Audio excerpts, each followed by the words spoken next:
Ivugururamategeko igice cya gatatu. Abisiraheli batsinda umwami. Ivugururamategeko igice cya gatatu. Abisiraheli batsinda umwami Ogi. Turakomeza duca mu muhanda ugana muri Bashani. Nuko Ogi umwami wa Bashani azana n'ingabo ze zose ngo adukumire baturwanyirize Dureyi. Uhoraho arambwira ati ntimubatinye kuko nababagabije bo n'igihugu cyabo, mugirire Ogi nk'uko mwagiriye Sihoni umwami w'Abamori wari utuye Heshiboni. Nuko Uhoraho Imana yacu atugabiza Ogi umwami wa Bashani n'ingabo ze zose, turabarimbura ntihagira n'umwe ucika ku icumu. Twafashe imijyi ye yose ntitwasiga n'umwe. Dufata n'imijyi 60 mu karere ka Arugobu, nako kategekwaga na Ogi umwami wa Bashani. Iyo mijyi yose yari izengurutswe n'inkuta ndende, ifite n'amarembo akingishijwe ibihindizo. Twafashe n'indi mijyi myinshi itazengurutswe n'inkuta. Twarayirimbuye yose, twica abagabo n'abagore n'abana baho nk'uko twagenje imijyi y'umwami Sihoni wari utuye Heshiboni. Icyakora twanyaze amatungo yose, dusahura n'imijyi yaho. Twigarurira dutyo ibihugu byabo bami bombi b'Abamori bari iburasirazuba bwa Yorodani, uhereye mu kabande ka Arunoni ukageza ku musozi wa Herumoni.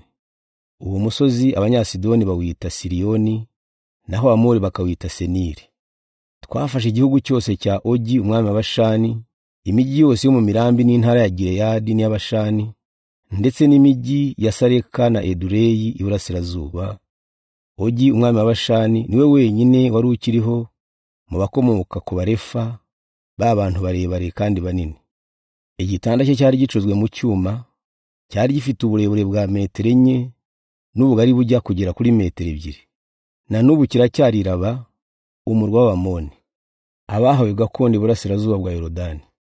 Tumaze kwigarurira ibyo bihugu, nahaye umuryango wa Rubeni n'uwa Gadi akarere kose gaherereye kuri Aroweri iri hagati y'akabande ka Arunoni n'igice cya kabiri cy'imisozi ya Gileyadi n'imijyi yaho. Igice gisigaye cya Gileyadi na Bashani hose hategekwaga na Ogi, mbiha igice cy'umuryango wa Manase. Kera akarere ka Rugobu ko mu gihugu cya Bashani kitwaga igihugu cy'Abarefa. Yayiri ukomoka kuri Manase ajya kwigarura ko karere ka Rugobu kose, ageza ku mupaka wa Geshuri n'uwa Maka. Aho hantu h'Abashani yigaruriye arahiyitirira, kuva ubwo hitwa inkambi za Yayiri. Abamakiri bakomoka kuri Manase nabaha igice cya Gileyadi. Abarubeni n'Abagadi nabaha igice gisigaye cya Gileyadi. Umupaka wacyo mu majyepfo wari uruzi rwa Arunoni, uw'iburasirazuba ari umugezi wa Yaboki ubagabanya n'Abamoni.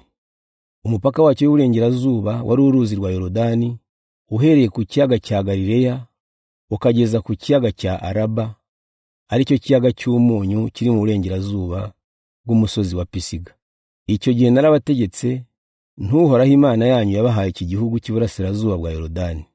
None ab'intwari mwese, nimufate intwaro, mwambuke murangaje imbere ya bene wanyu b'Abisiraheli.